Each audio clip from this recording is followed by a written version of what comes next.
Hola, muy buenos días, muy buenas tardes o muy buenas noches. Mi nombre es Ana Cecilia Macías Martínez, soy del grupo 2 y el día de hoy yo les voy a hablar acerca del género Aspergillus, perteneciente a la rama de micología, y espero que les guste. Como aspectos históricos tenemos que Aspergillus fue descrito en 1729 por el biólogo y botánico Pierre A. Michelli en su obra Nova Plantarum Genera. Michelli fue capaz de observar y distinguir lo que viene siendo o que en la actualidad conocemos como los conidióforos y las cabezas conidiales. Como otros aspectos históricos tenemos que en 1854 a 1856 Corda de Bari y Virchow presentan lo que vienen siendo las primeras ilustraciones detalladas del género, y de 1945 hasta la fecha se comienza a reconocer a Aspergillus como una especie que puede provocar patologías.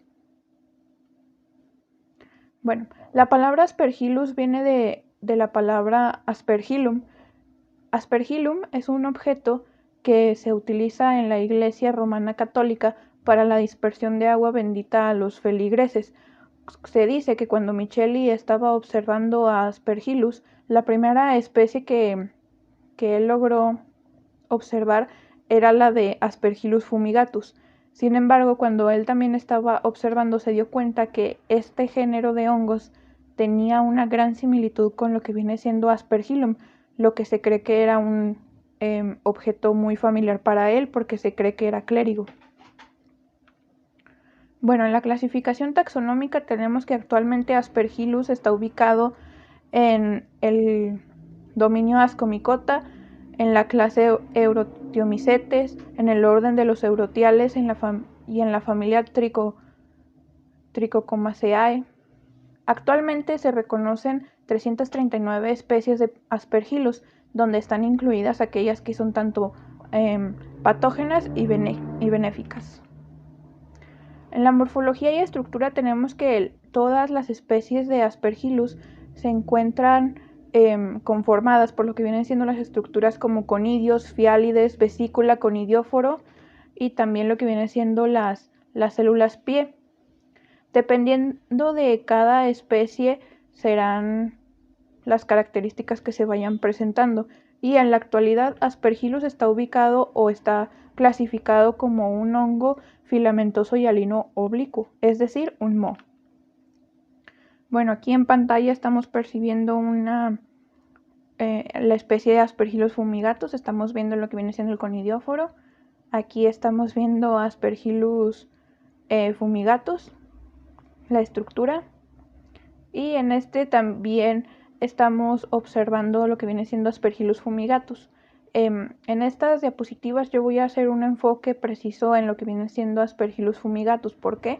Porque prácticamente esta especie es la que más se encuentra en lo que viene siendo, es la especie que más enfermedades causa, y también es la que más es probable de encontrar en el medio ambiente.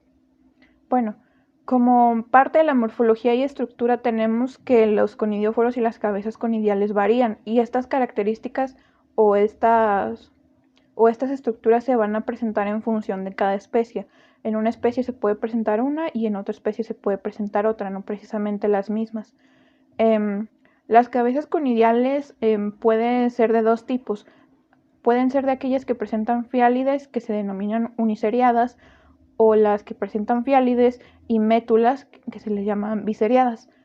Bajo el microscopio, las cabezas conidiales se pueden presentar de diversas formas. Entre ellas están estas cuatro que están viendo en pantalla, que son la globosa, la hemisférica, la columnar y la claviforme.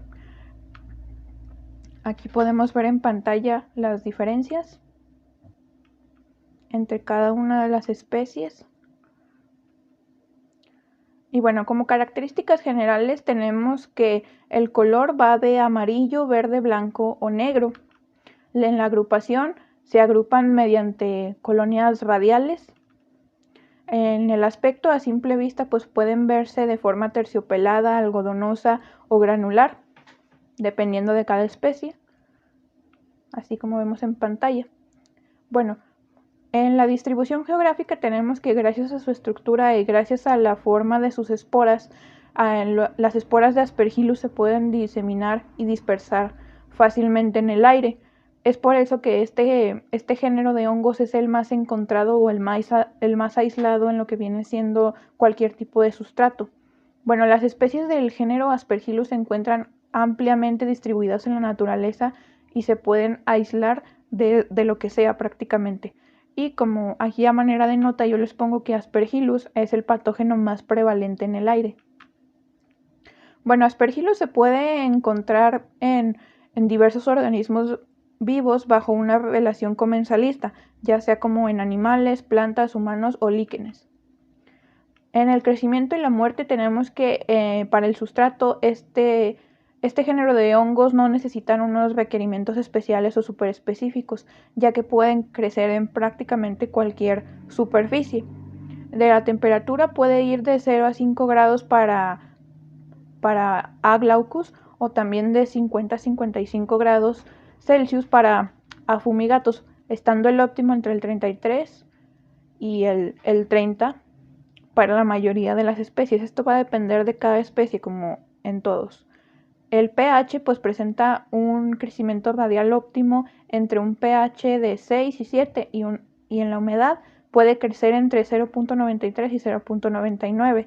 Aspergillus actualmente también se considera como un cosmopolita saprobio, es decir, que se alimenta de los residuos orgánicos. Y también este género se considera como termotolerante, ya que puede sobrevivir a temperaturas de hasta 70 grados centígrados. Bueno, aquí en pantalla estamos viendo una secuencia de crecimiento. Les estoy presentando cómo va creciendo Aspergillus alrededor de los días hasta verse de esta forma.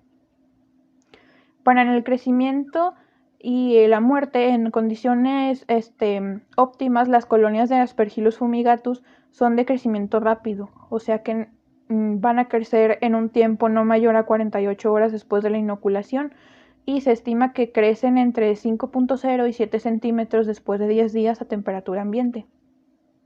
Bueno, para la muerte tenemos que en la desinfección y esterilización se recomienda la utilización de hipoclorito de sodio, sulfato de cobre, glutaraldehído y parabanester butílico. Para la esterilización de quirófanos se recomienda que se utilice la radiación no ionizante por microondas. ¿Por qué? Porque prácticamente Aspergillus es un patógeno oportunista. Entonces, en condiciones normales no genera enfermedad. Sin embargo, cuando un individuo está inmunosuprimido, es muy común que se llegue a infectar por Aspergillus. Bueno, en los mecanismos de resistencia tenemos que hay de dos tipos, microbiológicos y clínicos. El microbiológico se divide en tres diferentes niveles, que es el innato, el primario y el adquirido. Y el clínico es aquel que va a depender del paciente, del fármaco o de ambos. Bueno, también tenemos que pueden ser estructurales. Aspergillus es un hongo que tiende a resistir muy fácilmente gracias al tamaño de sus esporas, al mecanismo de diseminación y gracias a su reproducción, ya que cuenta con un ciclo de vida relativamente fácil. Y también por la versatilidad, como les comentaba anteriormente, Aspergillus no es un hongo exigente, entonces puede crecer prácticamente donde sea. Donde sea que tenga nutrientes va a crecer. Bueno, para la patogenicidad tenemos dos diferentes mecanismos, que es el fallido y el eficaz. Prácticamente para la patogenicidad fallida tenemos que cuando un individuo logra tener contacto con las esporas de Aspergillus, la respuesta inmune va a generar prácticamente la eliminación de las hifas y el inicio de una respuesta inmunológica eficaz.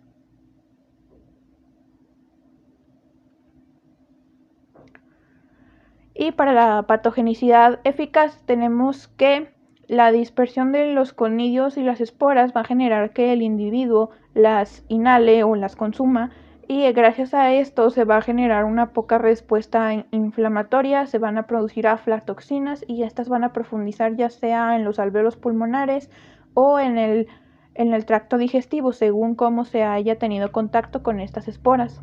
Para la virulencia tenemos que está mediada por factores como el tamaño de las esporas, su capacidad de adherencia, la condición inmunológica del individuo y capacidad de evasión de la respuesta inmune. Y aquí a manera de nota también les pongo que basta la inhalación de 200 esporas en condiciones de inmunosupresión para alcanzar que el hongo pueda generar patogenicidad. Y como ya les había comentado, las especies de Aspergillus están clasificadas como patógenos oportunistas que causan infecciones locales y superficiales. Bueno, para la inoculación esto va a depender de cada especie, sin embargo, para lo que viene siendo Aspergillus fumigatus es más recomendable utilizar el medio de cultivo rosa bengala. Se recomienda que esto sea para esta especie, sin embargo, si es otra especie, pueden utilizar ese mismo o incluso otros como el Sapec o el rosa de bengala dicloral o el Sapec al 20% de sacarosa. Bueno, en general para todas las especies se recomienda que la inoculación sea de 20 mililitros por placa, que se incube al menos por 7 días sin envolturas, en total oscuridad, en placas de Petri de poliestireno de 90 milímetros y a 25 grados de temperatura. En el caso de Aspergillus fumigatus se recomienda que se inocule a los 37 grados Celsius. Bueno, en las confusiones tenemos que Aspergillus se puede confundir con lo que viene siendo el género Penicillium, como lo están viendo en pantalla. Aunque la estructura macroscópica de Aspergillus es única en este género, pues puede ser confundido con el género Penicillium. Y la principal diferencia que entre estos dos géneros y para poder lograr identificarlos es que uno contiene un conidióforo no separado, mientras que el otro tiene un conidióforo separado con una forma de broca respectivamente. Por otro lado, el conidióforo de Aspergillus termina en una larga vesícula, mientras que el de Penicillium está en aspecto de ramas.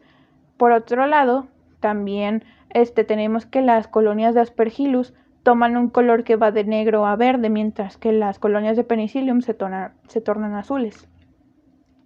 Y para los fármacos efectivos tenemos que pueden ser los azoles, anfotericina B, equinocandinas, voriconazol y la resafungina. De toda la revisión de literatura que se hizo, parece ser que la anfotericina B liposomal, además de disminuir la toxicidad, incrementa el éxito terapéutico y disminuye el factor del riesgo de mortalidad. Sin embargo, los estudios más recientes arrojan que el tratamiento seguro y más eficaz es el voriconazol.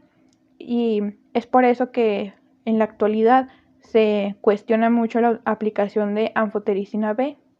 Entonces, lo más recomendable, como les comento, es tratar cualquier aspergilosis con el voriconazol o el isavuconazol.